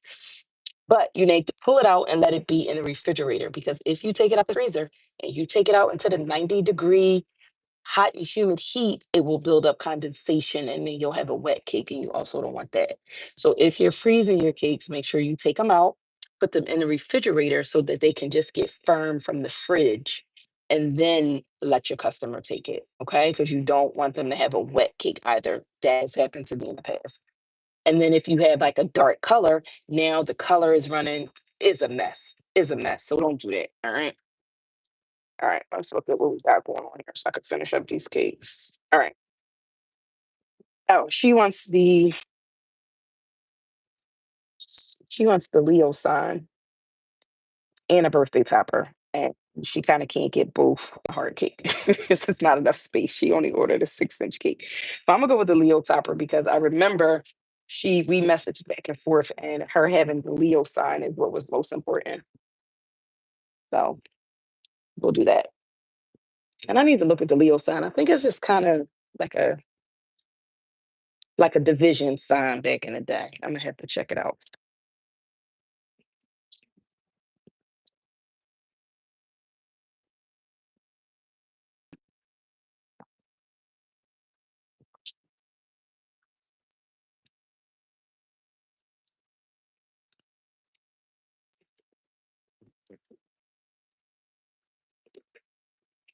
All right, we're back with our teal cake. I'm gonna finish this up.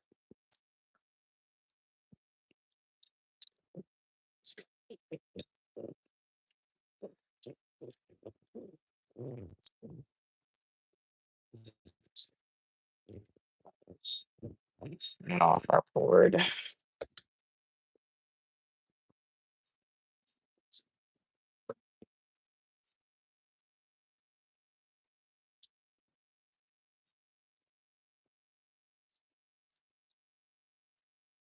See how much your cake is nice and firm. It's really easy to finish off that little bit of if you need to do any last minute smoothing.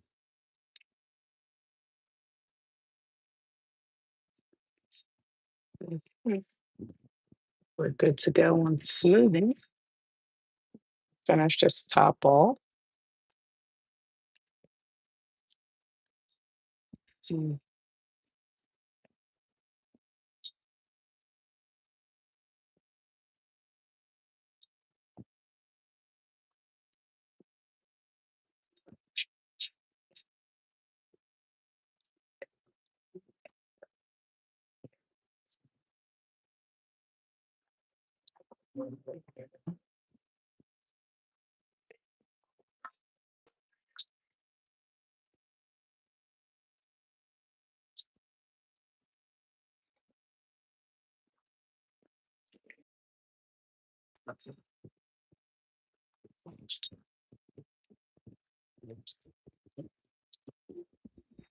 You want to take a paring knife to finish off my top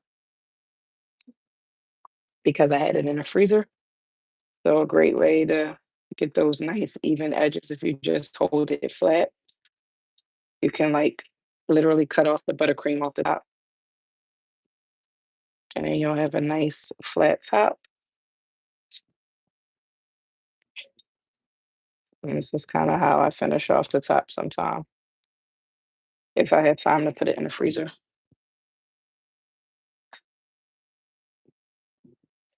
If you just hold your knife flat, nice sharp knife, they come off super easy. Now it will look a little rucket, a little rough on the top. However, there's two ways you can fix this. If this was going to be a tiered cake, I would just take my clean knife and kind of just lightly smooth around it.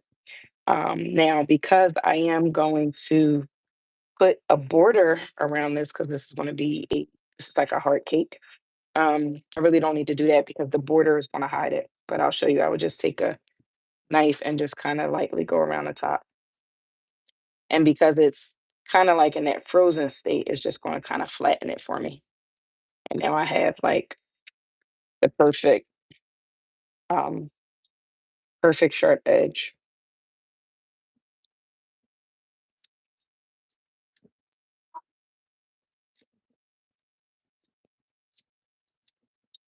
Yep, perfect sharp edge.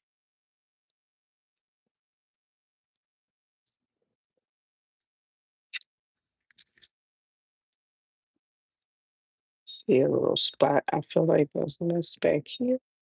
Another thing about heart cakes or any cakes, um, don't get too caught up about how it looks closer to the board or around that edge if you're going to put a trim or a border, because all of that is going to be hidden at the end of the day. So Don't spend a lot of time trying to like make that perfect. The only time I do that is if this is like the bottom tier of a cake. I don't really put borders on my like tiered cakes. I think it looks nicer when it's just clean. But heart cakes, the thing of heart cakes is like they're Philly, they are the vintage style cakes, and it's like the more trim the better. So this cake is going to get trim. Not a lot because it's only a one tier and we don't want to overdo it.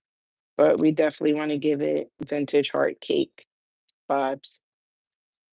So that's that. Now I need to look and see what a Leo sign looks like again because yeah,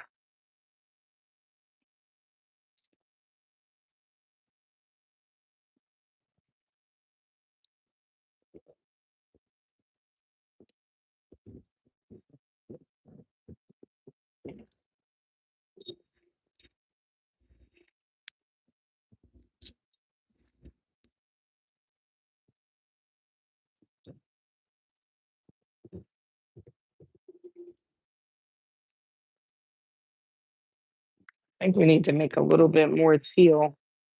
I'm gonna make it a little lighter because we don't have a lot of color left for our trim, a lot of buttercream.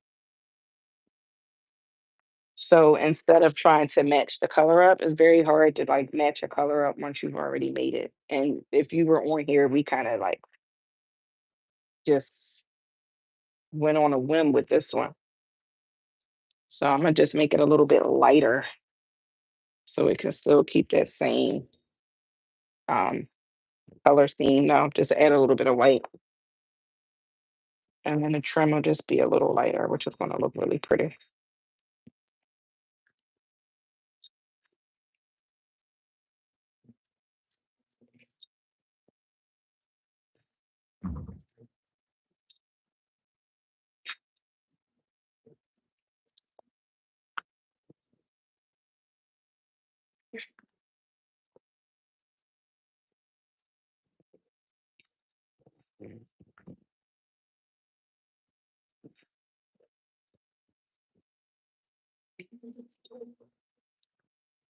All right, y'all. Let me look. I just put a quick Leo sign on there. That's what she wanted. She asked for a happy birthday topper and a Leo sign, but there's no way we can fit both of those on such a small cake. So I do know for a fact that the Leo sign is what was more important to her. And I'm gonna just double it so that it really stands out.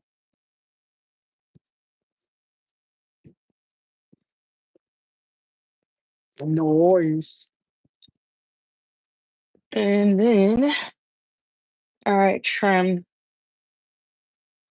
Where I do two, a two-layer trim. Let me go get some.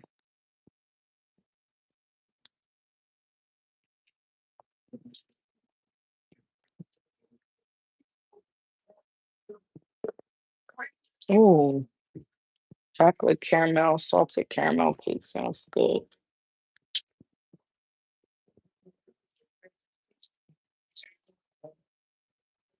Oh shit! Watch out.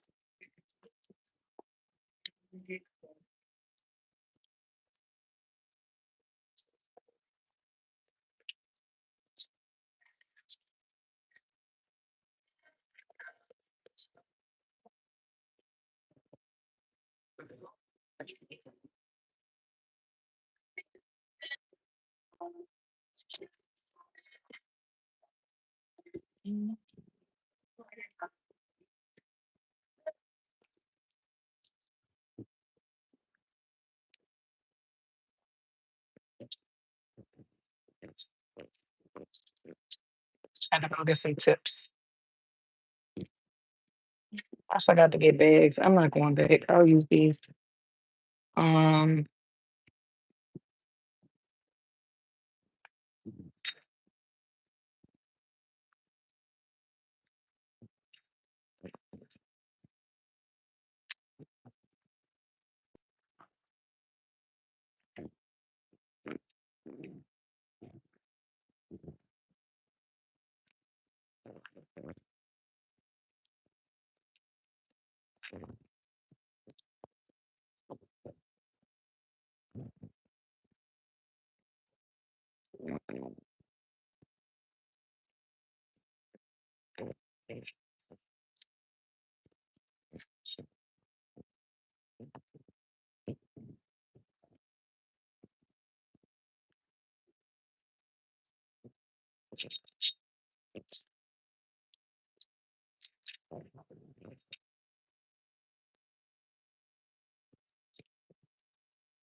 Mm.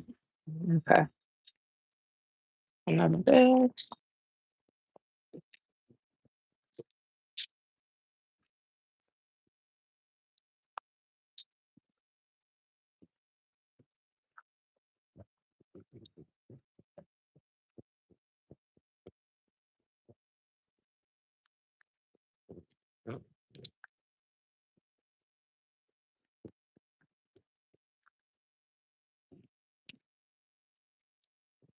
What kind of piping bags do you use? I actually get these from the restaurant store. I don't know if you have one in your area. They are online too, or the Webstaurant online. And it's actually their brand, Choice, Choice. Um, it's their brand. They're the least expensive ones. I think I paid 9.99 for the 18-inch ones for 100. I'll grab the box the next time I go in there. I used to buy them like on Amazon or from like, and you get cheap ones. You see, these are really nice and sturdy, very thick. Like you can literally wash and reuse these. You seriously can. Like these are the best that I found at the price because the bigger they are, the more expensive they are. They're no more than 9.99 for the. I think I get the 18-inch size.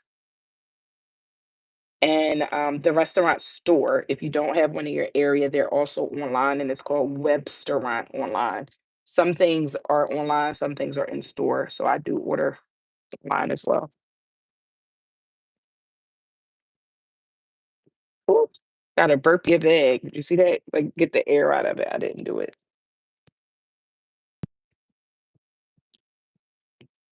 All right, so I'm kind of going right on top of my border, the the smaller one that I put around, so that you're kind of like closing up that edge.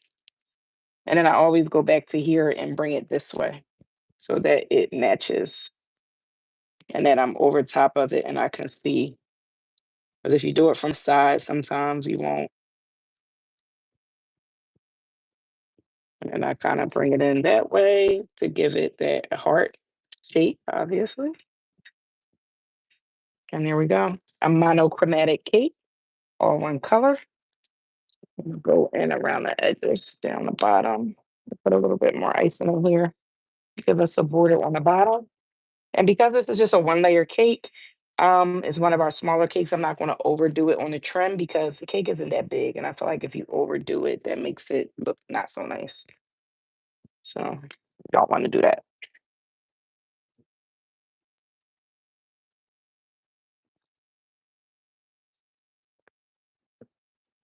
Another trick, if you are using multiple tips, I take a bag and I cut it and then I put my tips in this bag. So then all I got to do is change out the bags of color. Like, so say I wanted to use some white, some blue, I can just take this out and then pop in my white bag. Make sense? You don't have to have a bag for each tip you want to use. I always start in the back 'cause that's where I want to close it up at. I come to the middle and then I come here to my edge because this is where you want to make sure you bring it to the front. So I'm going to start here on the front, bring that around that way, go all the way around. And then we have it. We want to keep it very simple. Our monochromatic cake, meaning all one color. Very simple, very clean, right? Clean, simple, nice. It's not, we're not overdoing it. Very nice, very simple. It's pretty quick from our 6-inch round cake. And remember, we're going to pop this in the fridge because it has to get super duper firm. And this is also a pickup tomorrow.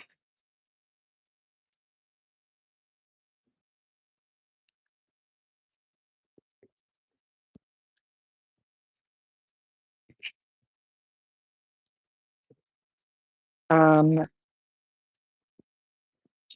we just have our little bit of blue left. She's actually getting some cupcakes with that cake, so I can use a little bit of this to kind of incorporate into her cupcakes. Yes, yes, especially if you got them. I was getting some off of Amazon that looked like that. They were like really thin. These are super duper thick. These never bust. Like I said, you could literally wash them and reuse them. Seriously, they're super duper thick. The best I found, especially for the price. All right. I'm gonna go bring you the box now because I have to go back in the other part of the kitchen and take some of this dirty stuff so I can start washing dishes. Get ready to get out of here. I'm gonna show you that and then I'm about to pop off. I've been on here for a really long time. I'm so excited and proud of myself. First time going live. Only had a couple people come in, but it was fun. Let me grab that for you, Kizzy.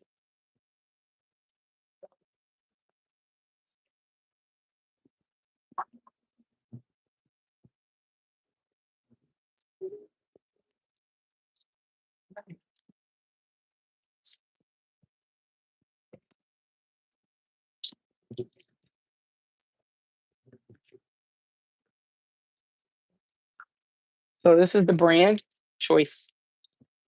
These are the bags. And actually this is 20-inch, 20-inch bags. And I also buy them in the smaller ones, like a 12-inch for like when I'm just doing a little bit of like writing or something. I like the smaller ones. But these 20-inch bags, I believe are 9.99 or 10.99, and I get 100 of them, and they're super duper thick. Webstaurant, WEB restaurant. So you have the restaurant store if there's one in your area, and if not, go online and look at Webstaurant. I get a lot of my products from them, and their brand of products are really good.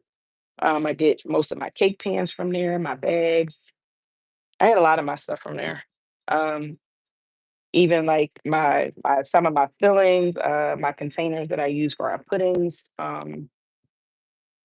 very reasonable if you're buying in bulk. So, and even if you're baking from home, this was a tip that I gave a while ago. I started buying in bulk from home because you'll save a lot of money. If you keep running to like the Michaels and the Hobby Lobbies for stuff, you are going to overspend. Sometimes it like when I was home, what I would do is like, say I had a cake order or I had a couple orders for like 200 bucks, like $200, $300. Sometimes I would like take that whole $300 and buy a bulk of things. So then the next time I get a cake order, I don't have to buy anything. So the one thing that I don't like is that when I was at home, I wanted to prevent having to go run to the store every time I needed something. So you get a cake order this Tuesday, you gotta go buy more flour, you gotta buy another cake board, you gotta buy one cake box. It's like you're gonna spend a lot of money doing it versus going on Webstaurant. And if you know that you use 10-inch cake boxes most of the time, buy a case of 10-inch cake boxes. They're like $50, you get 100 boxes and you will have them for a long time. So now every time you get a cake, you'll have the items you need. And it's easier to take last minute orders. You're going to save money in the long run. So sometimes you got to put a little bit of money up front, but in the long run, you're going to save because if you got to go and take the money that you're making from your order and buy something every single time, you're not really making a lot of money. So start buying things in bulk now and really, seriously, you'll thank me later. It's worth it. And also try to buy one size of something. So I'll give you a quick tip. I even here in the bakery, I buy really only unless it's like a custom order, I buy 10-inch cake boxes and 12-inch cake boxes. My 10-inch cake boxes is these 10-inch cake boards. I put 6-inch cakes on here and 8-inch cakes because those are my most popular size cakes. So that 6-inch cake you saw me make, that heart cake you saw me make, and that 8-inch cake you saw me make all went on this one cake board and all goes in the same cake boxes. I used to buy an 8-inch board, a 6-inch board, a 6-inch box, an 8-inch box. Mm-mm. You'll have all of these things that you're buying and you're only maybe use this a little bit of times and this a couple times. Find one size that you can use for multiple things. So a 10-inch board, rule of thumb really is like your cake board should be about 2 inches bigger than the actual cake. So for this one, I do a 6-inch cake. It's a little bit bigger, but you put a little bit more trim on there, or so what if it's a little extra board? No one has ever complained about it. So 10-inch board, my 6-inch cakes, my 8-inch cakes, my 6-inch heart cakes, my 8-inch heart cakes, all on one board, all in one box. So I have one set of boards that I buy, one set of boxes that I buy. Okay. Just a little tip. So when you start buying in bulk, it's easy to buy a case of these boards and a case of boxes if you know that you do mainly when I was at home, I didn't really do anything larger than an 8-inch cake. I mainly did 6-inch and 8-inch cakes. Every once in a while, I might get a 10-inch or a 12-inch if it was like a wedding cake or like a large party, but the majority of my cakes were 6 and 8-inch. So that's what I bought my packaging for.